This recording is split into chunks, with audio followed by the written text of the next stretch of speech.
Hi everyone, in this video I will show you how to get an Infiniti M37 key replacement in case you lost all your keys or you just want to have a spare set. In addition, I will go over the estimated cost, type of keys, coding information, and some great tips to save you a lot of time and money. Of course, if you need any help, you can contact us 24/7 and we will connect you with a locksmith near you. So, Infiniti M37 has one type of key, which is a key fob or push to start. You get into the vehicle, you push the start button, and the car is on. For 2011, 12, and 13, we have a key fob with part number 285 E like elephant 3, 1 M like Mary, P like Paul, 0 D like dog, which needs to be coded on site with a special machine. Now it's time for tip number 1. There are many different key fobs and transponder keys that looks exactly the same. However, they have a different chip value inside them, and if you get the wrong key, you get the wrong chip. Wrong chip, and you will not be able to start the vehicle. So always remember to provide the locksmith or dealer either the exact year, make and model of your car, or the VIN number and the type of key you had. For example, 2012 Infiniti M37 push to start or key fob. Now let's go over the Infiniti M37 key replacement cost.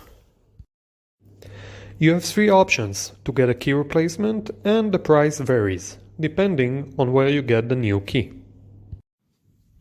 First, get a key online and then have a locksmith or dealer cut and program it for you. Second, call an automotive locksmith who can come and make you a key and code it on site. And third, tow the car to the dealer.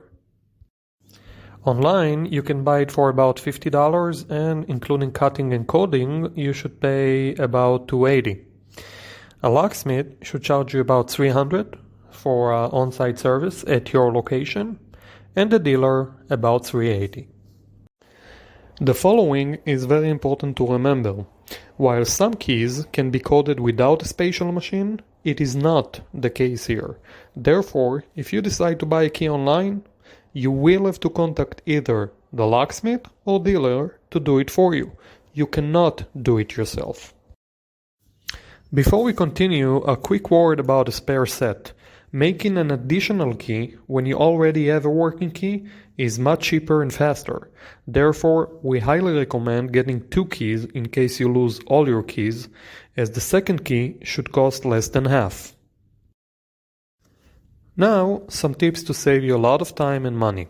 First, call a few locksmiths. Get a few quotes. This is very important, as some locksmiths are very busy on a given day and some aren't.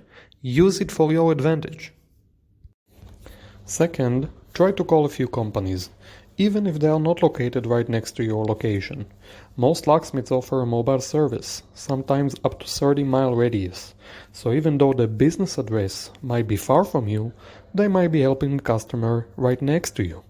Do your research, it will pay off. Third, try to schedule an appointment, if you can wait a while.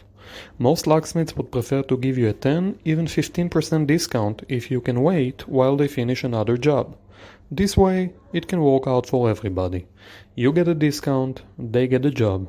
Ask for it. Don't be shy. Finally, just like a mortgage, try to negotiate. If you find a better quote, tell them. Who knows? Maybe they will give you a better one. For more great tips, you can read our blog post about car key replacement cost.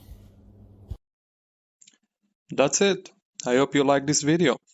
I would really appreciate if you can comment below to help other people and tell us how much you paid. And of course, if you need help, just give us a call. Thank you very much.